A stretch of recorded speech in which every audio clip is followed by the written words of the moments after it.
The world of female basketball in Lebanon is totally different than the men.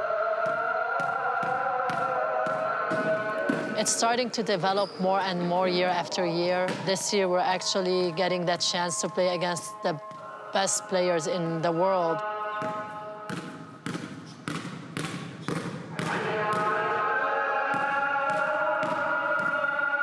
But at the same time, it's missing a lot of exposure. We're not getting the same exposure as the men are, or the federation is paying attention to the women's basketball because it doesn't bring as much money as the men do.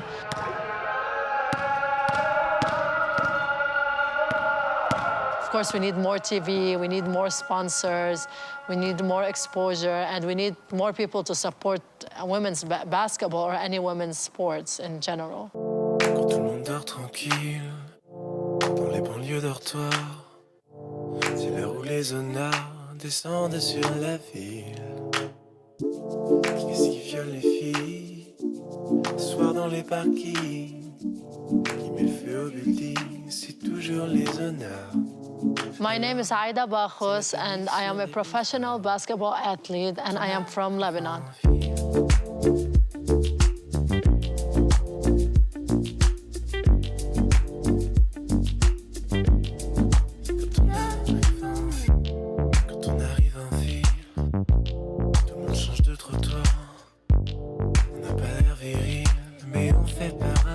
My passion for basketball appeared at a very young age. I was 12 years old. My first love was actually football.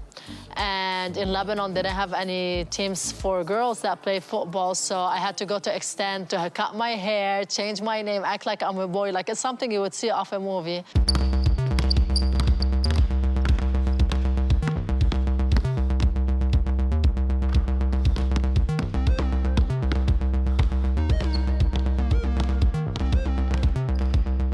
And then when I got a bit older, maybe 14, my parents were like, this is not working. You have to find the different sports that you can actually play in Lebanon.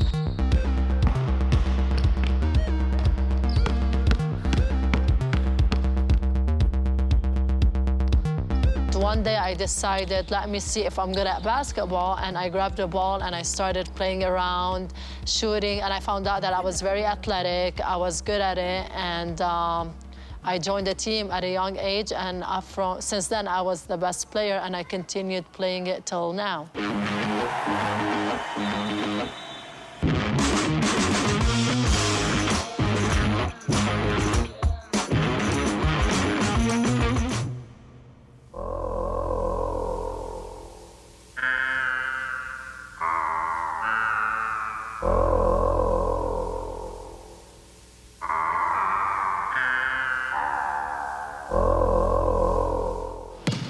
I grew up playing in courts like this.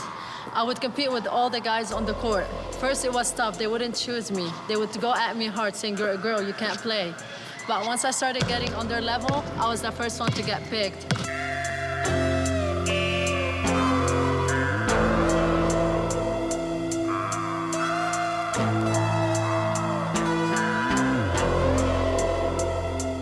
Playing against them made me a better competitor, made me believe that I can be anyone I want to. I would go home looking like this every day, and my mom would smile at me and she would tell me, you're gonna be a champion one day. And right now, I am a champion.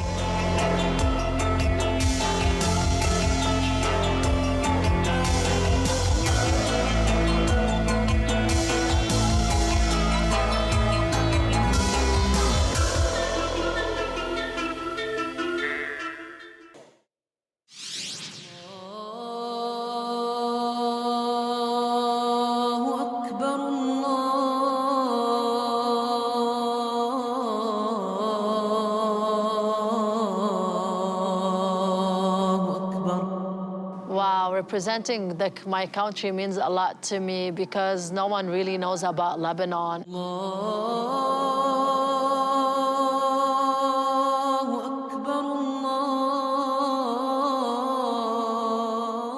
They think Lebanon is what they see on TV, a lot of people wearing veils, or there's war, or there's no culture whatsoever, like camels walking on the street.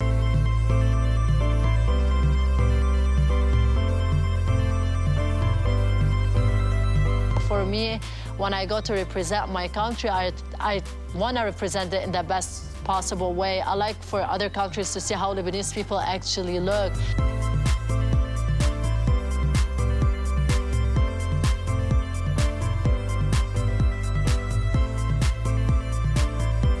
It's not just about war and guns and people dying. Let me show you something. You are in my head once. It's more about the love we share for each other and the roots that we share as a country and how strong we really are because of everything we had to endure when we were young.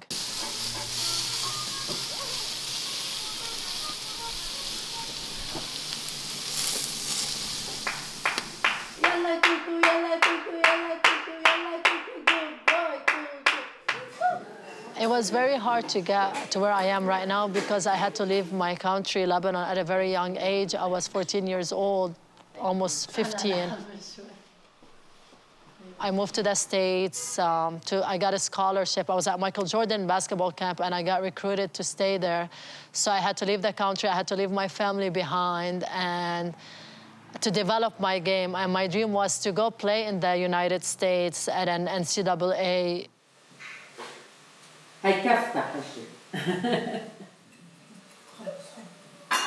I was able to do it, but at the same time, I had to sacrifice all my family, my friends, and leaving my country behind and learn a new culture, move to a whole new country, and start all over again.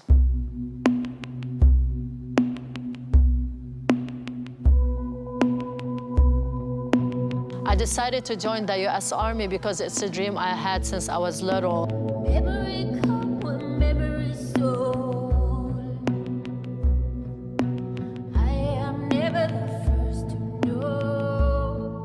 I grew up watching the war, so I wanted to be a part of it, and I wanted to give back, not just be the victim. Where do people like us float? There is room in my life. It's like something to overcome your fear. You have to actually do the opposite thing. So for me to overcome the fear, I couldn't sleep at night because I would be afraid of the dark because of the bombs we would hear. So for me, it was something to do so I can overcome fear I had when I was younger. Morning, keep the streets empty for me. The Army helped me a lot in my basketball career. It was mentally tougher, physically tougher, and I was really strong. I was always a step ahead of everyone on the court. I knew when to react at a certain time. I was reacting quicker than everyone, running quicker than everyone, jumping quicker than everyone. And when I needed to make the last shot of the game, it was an easy decision to make because of the Army. And vice versa, me growing up as an athlete helped me through my training with the Army. I was physically ready. I was physically stronger than anyone else in the Army because I was an athlete. And mentally, I was prepared. And since I'm an athlete and I'm a basketball player, I knew how to work with a team, as a team. So when it came to doing challenges with the teams, I was always the leader. I was always the one stepping up because of my basketball background.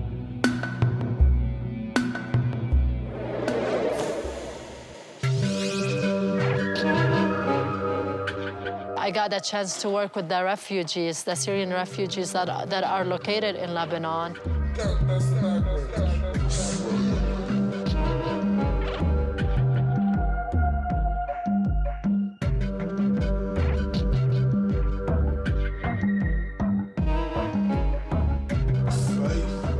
It's definitely one of the best things I've done in my career.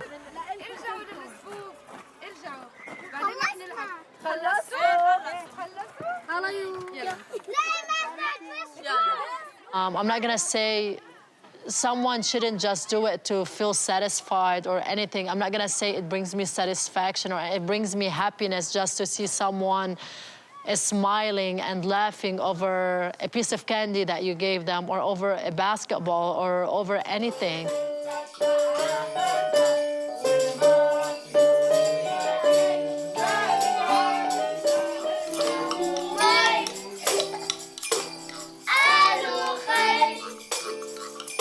It makes me happy because I know I give them hope.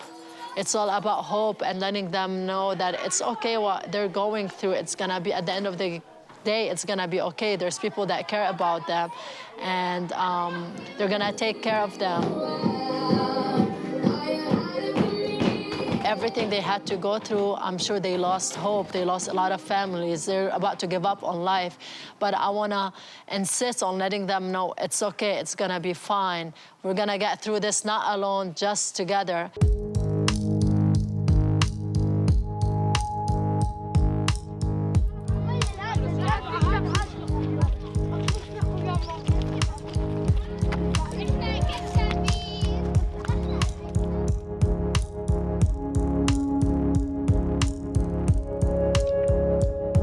They actually bring me happiness, and I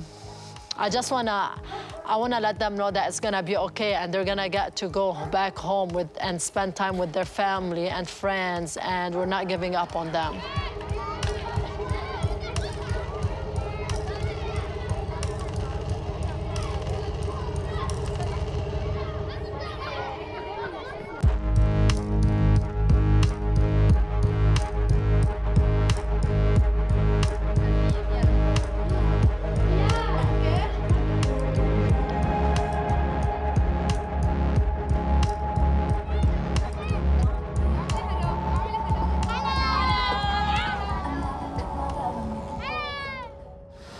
I grew up in courts just like this.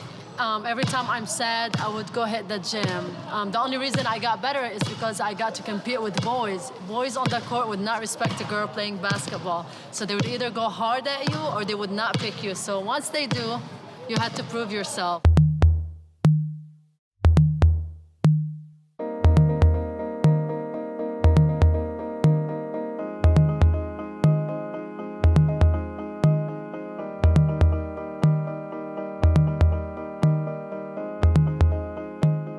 I believe that I'm a feminist because, first of all, I'm a woman, but I believe women have equal rights as men. It's sad because there's a lot of women that are actually changing the world and did change the world, but we don't really know about them. They don't have to be someone famous. Looking at the stars, looking at the sun,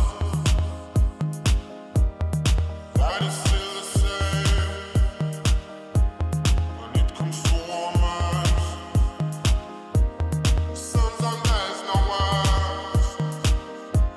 Silence is still talking. So I like to follow their footsteps, and I like to change the world on my own terms. Like, it doesn't have to be quick. It doesn't have to do, like, little things that I can do, like talk about how we deserve to get paid the same amount men do. Like in Lebanon, the guys make so much money compared to what the women.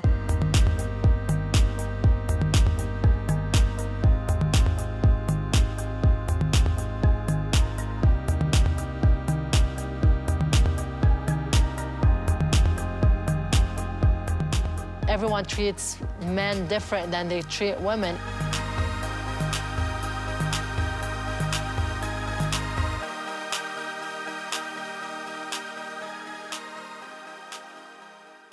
I would like to send a message to all the young basketball players or any athletes in Lebanon and say, do not give up, never give up.